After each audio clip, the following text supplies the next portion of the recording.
타석사상으로 본 유교, 논어 8번째 시간입니다. 오늘은 무의이치, 무의이치라는 제목으로 말씀드리겠습니다. 경애하는 얼번 여러분, 무의의 사상이라면 노자의 사상입니다. 그런데 공자도 무의라는 말을 썼습니다. 공자가 말하기를 함없이 다스린 이는 순이구나. 그래 무엇을 했던가? 몸을 가다듬어 바르게 임금이 자리에 앉았을 뿐이다 라고 했습니다. 공자도 가장 이상적인 지극한 자리는 무의인 것을 밝힌 것입니다. 그렇다면 무의의 사상이 노자 공자의 공통사상이라 할 수도 있을 것입니다. 무의의 다스림이란 바꾸어 말하면 인위의 다스림이 아니라 도치를 했단 말입니다. 도치란 하느님이 다스렸다는 말입니다. 임금은 하느님의 손발노릇만 한 것입니다. 무의는 손발을 매달아 놓고 아무것도 하지 않는다는 뜻이 아닙니다. 탐진체의 속성을 지닌 제나가 하는 것은 인위요 자규입니다. 그러나 진선미의 속성을 지닌 얼라가 하는 것은 무의요 자연입니다. 노자가 말한 무의무불의는 하느님이 하시면 못하는 것이 없다는 뜻입니다. 그러므로 참사람은 언제나 내가 하려고 하지 않습니다.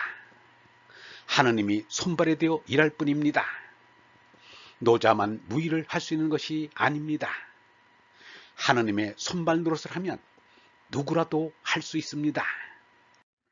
노자의 무는 도입니다. 도가 살아 하나다. 하나가 둘을 낳고 둘이 셋이 되고 셋이 만물을 낳았다. 또 천하 만물은 위에서 낳고 유는 무에서 낳았다. 천하 만물의 근원이 도이며 무라는 말입니다. 그러므로 도와 무는 하나입니다. 존재의 근원이 하느님입니다. 앞사람들이 상제나 천으로 또는 하느님으로 나타내었는데 노자는 도로 나타내기를 좋아했을 뿐입니다. 유영모는 무에 대해서 이렇게 말했습니다. 업을 내가 말하는데 수십 년 전부터 내가 말하고 싶었다. 그런데 말머리가 마음대로 트이지 않았다. 나는 업에 가자는 것이다. 없는 데까지 가야 크다. 태극에서 무극으로 가자는 것이다. 이것이 내 철학의 결론이다. 무의는 아무나 할 수 있는 것이 아닙니다. 탐진치의 삼독의 전화를 스스로 이긴 사람만이 할 수 있습니다. 이래서 땀 흘리기 싫어하는 불안당들이 낮잠이나 자는 것이 무의가 아닙니다. 제 나이 사람들은 의식을 잃은 식물인간처럼 365일 누워있는 것으로 무의를 할 수 있는 것이 아닌 것입니다. 공자가 무의를 했다는 수는 어떠한 사람인가? 탐진치라고는 없는 진선미로 가득 찬 사람입니다. 그러므로 무의를 할 수 있었던 것입니다.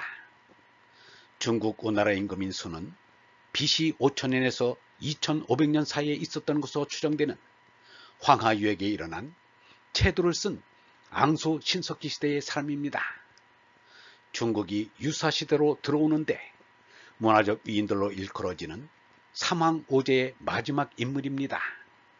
수는 적어도 지금으로부터 4200년 전의 사람으로 그가 통치한 시기는 우리나라의 단군 왕금시대와 맞먹습니다. 순도 단군처럼 제정일치시대의 지도자입니다. 수는 젊어서는 농사짓고 도기를 굽는 농부였습니다. 대현여우라는 말이 있지만 순이 바로 그런 사람입니다. 미련하다 할 만큼 참는 성품에다 어리석다 할 만큼 착한 맘씨를 가졌습니다. 그 소문이 임금인 유에게 알려져 요임금의 후계자가 되었습니다. 맹자는 순에 대해 이렇게 찬양했습니다. 자로는 남이 죄의 허물을 일러주면 기뻐했다. 우임금은 좋은 말을 들으면 절을 했다. 수는 크신이라 선을 사람들과 함께하여 내 고집을 버리고 남을 따랐다. 남의 좋은 점을 본받아 선을 행하기를 기뻐했다. 밭 깔고 질그릇 굽고 고기잡이하던 그런 시절부터 임금이 될 때까지 어느 것 하나 사람들에게서 본뜨지 않은 것이 없었다. 사람들에게 본떠 선을 하는 이것이 사람들과 함께 선을 하는 것이니 군자에게는 남들과 더불어 선을 하는 것보다 큰 것이 없다. 수는 오직 택선 고집으로 농부에서 임금이 되었고 고수의 아들에서 하느님의 아들이 되었습니다. 말 잘하는 맹자는 순의 택선 고집을 이렇게 나타내었습니다. 수는 깊은 산속에 살 때에는 나무나 돌과 함께 지냈고 사슴과 멧돼지와 함께 놀았다. 그는 깊은 산속에서 사는 들녘사람과 다를 것이 없었다. 그런데 한마디 선한 말을 듣거나 한 가지 선한 행실을 보게 되면 강물을 끊어 터진 듯이 쏟아져 흐름을 막을 수 없었다. 순의 무인은 바로 집기양단 용기어 중어민이었습니다. 두 끝이란 상대를 말합니다. 상대적 존재는 모두가 둘로 갈라졌습니다. 사람의 마음조차 선악으로 갈라졌습니다. 상대를 꽉 잡아주고 바꿔 말하면 걷기를 한 뒤에 속의 어를 백성에게 쓴다는 것입니다. 제나를 버리고 얼라로 백성을 다스렸다는 것입니다. 이것이 바로 무의인 것입니다. 유영모는 우리나라 지도자 중에 몇 사람이나 거듭났는지 모르겠다. 거듭난 사람이 없으면 안 된다. 거듭나서 하늘과 이어지지 않으면 몸의 욕망에서 헤어날 수가 없다.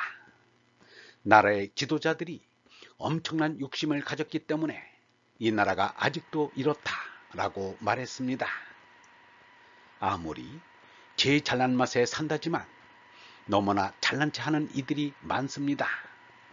순과 같이 제나라 죽고 얼라로 다스리는 지도자가 그립습니다.